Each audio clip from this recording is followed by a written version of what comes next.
Welcome to another edition of World Talks here on TVP World. I'm your host, Benjamin Lee, and please join me and my guests on this next interview. The 2025 Dutch election has upended expectations. A dramatic late surge by the left-wing D66, a collapse of Geert Wilders' right-wing PVV, and an implosion of the Green Left Labour alliance. With D66 leader Rob Jetten now poised to become the Netherlands' next prime minister, all eyes are on The Hague, not just for domestic policy, but for how this shift will ripple through Europe's stance on various issues. Joining us today on TVP World to assess the impact of this issue is Sophie in Veld, former MEP, Brussels' outspoken voice on democracy, transparency, and EU values, as well as a sharp observer of the changing tide in Dutch and European politics. Hello and welcome to TVP World. Hello.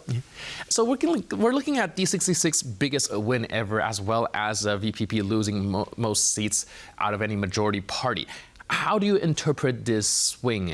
What can we infer from this? Well, actually, if you zoom out a little bit and don't look at the individual parties, you will see that the far-right electorate actually held. It is true that the PVV, the party of Geert Wilders, has lost approximately 30% of its vote. But those votes went to other far-right parties. So all in all, they lost a little bit, but not that much. Mm-hmm. I think what is remarkable is the strengthening of the center, the political center. D66 has its biggest win ever in its 60-year history, and it's firmly centrist, and the other centrist parties also won. So it looks as if we're going to have a very centrist government. Even if you see on the flanks, there's still the right flank in particular, they're still quite strong.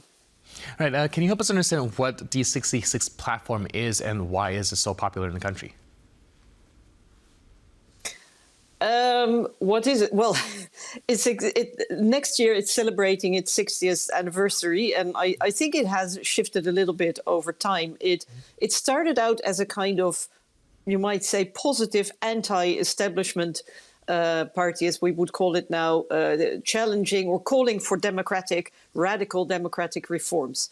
It then sort of labeled itself a social liberal or progressive liberal party. And I think it's made a very slight shift to the right in recent months. And that is why it was able to attract voters both from left-wing parties and right-wing parties, which were disappointed with their original parties. So it's really very firmly in the center. It's a pro-European party, a liberal party, and I think, I'm just following the results as they're coming in, because it's a really neck-and-neck race between D66 and the PVV party of Geert Wilders. They both have 26 seats in parliament. But there's a difference in the number of votes, which is really marginal. It looks as if the PVV will be the biggest, but nobody wants to govern with them. So it will come to D66, I think, to form a government. All right. You just mentioned the D66 has shifted rightwards a little bit since the inception of the party. We're looking at, for example, immigration issue. They're actually closer to some of the more centrist or right-wing parties as well when they are being stronger against immigration. Do you think that they've essentially picked up some of the more populist stance in order to gain these electoral votes from people from the right? Well, I think almost the entire party landscape has moved to the right. Almost all the parties have shifted to the right. And that is also a takeaway from these elections. You see that the center-left and the left-wing parties have actually shrunk. So, all the parties are adopting more of an anti-migration stance these days. Even the Social Democrats and the Greens. So that is, and I think that's something that we witness in many countries. It's not unique for the Netherlands. But I think what is important here is that the Dutch voters have clearly said, we are done with the incompetent government of the far right, the populist parties. The previous government didn't even sit for a year. They were totally incompetent, didn't achieve anything, managed to alienate all of their partners, managed to reduce the, let's say, the impact, the relevance of the Netherlands in Europe. So I think everybody is just yearning for a reasonable and a competent and a serious, stable government. I think that's the more important question than whether it's left or right. All right. Can you help us profile this Rob Jetten, who's poised to become the next prime minister after the coalition building process? Who is he? What's his platform? And the sudden surge of popularity as well? Well, he entered politics at a very young age. He was first engaged in the youth movement. Then he became a local councillor at a very young age. He then went to the national parliament. He's a very nice person. He's kind. He's friendly. It's easy to work with him. I think he will be perfectly placed to build a coalition because he is able to get people around the table and build compromises. People trust him. He's very dynamic. He's relatively young. I believe he's in he's 38 or something. And I think he's also very much the let's say the next generation of politicians. I think within D66 there's been a shift of generation, and he's clearly the expression of that. All right. You just mentioned that, well, the coalition building process would probably exclude PVV, but they still have a substantial number of seats as well as other more right-wing parties as well. Do you think that they would still have a significant influence when it comes to governing from the opposition benches? Well, of course, they will oppose. They will be very strong opposition. But I think these elections have made it very clear that their era has ended. There's just no way they're going to be back in power.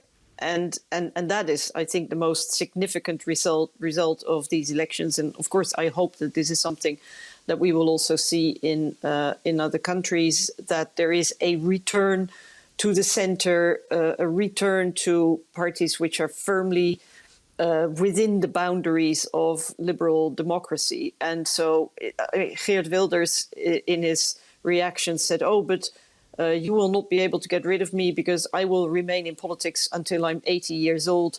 But I actually prefer being in opposition to being in government. And I think that was actually the truth. I think he never wanted to be in government because then you have to take responsibility, you have to make compromises, you have to make concessions, and that is something that he doesn't want.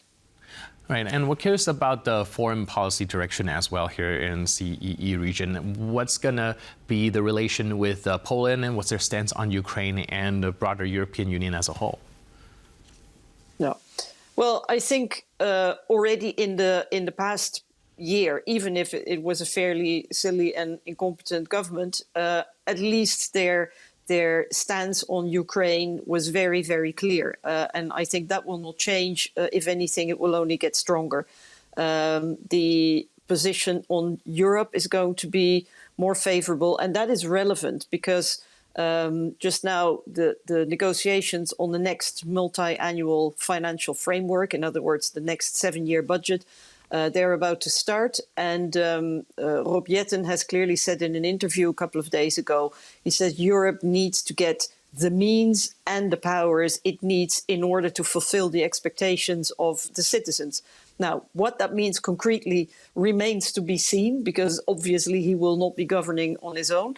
And the Netherlands, all the Dutch parties are notoriously frugal and reticent when it comes to giving the European Union the budget that it actually needs.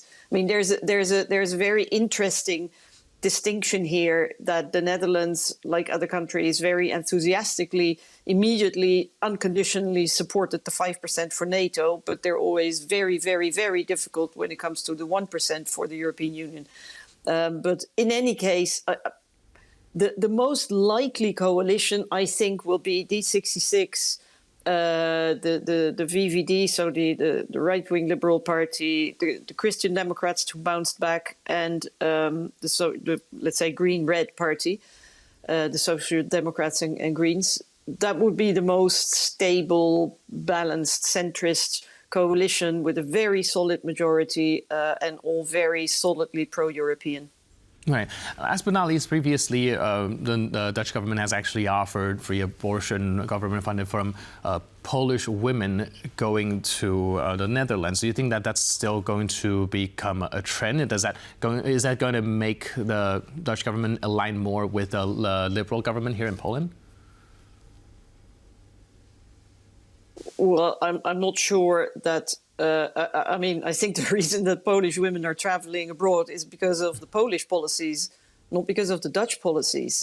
Because in Poland, it's very, very difficult to get an abortion. I mean, even if it's allowed in very limited circumstances, but effectively in practice, it's not possible, and it's very disappointing that the current Polish government, which came to power with solid support from the women's movement, that they've been unable to liberalize abortion in Poland as they had promised. And I hope they will still do so.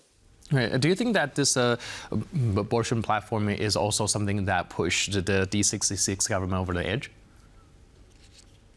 No, it played absolutely no role in the elections. I mean, in the Netherlands, this is actually, we've had good abortion laws for decades. Of course, there are always proposals to take it one step further and to decriminalize it, but it's not been an issue in the elections. The current abortion laws enjoy very wide public support, so no.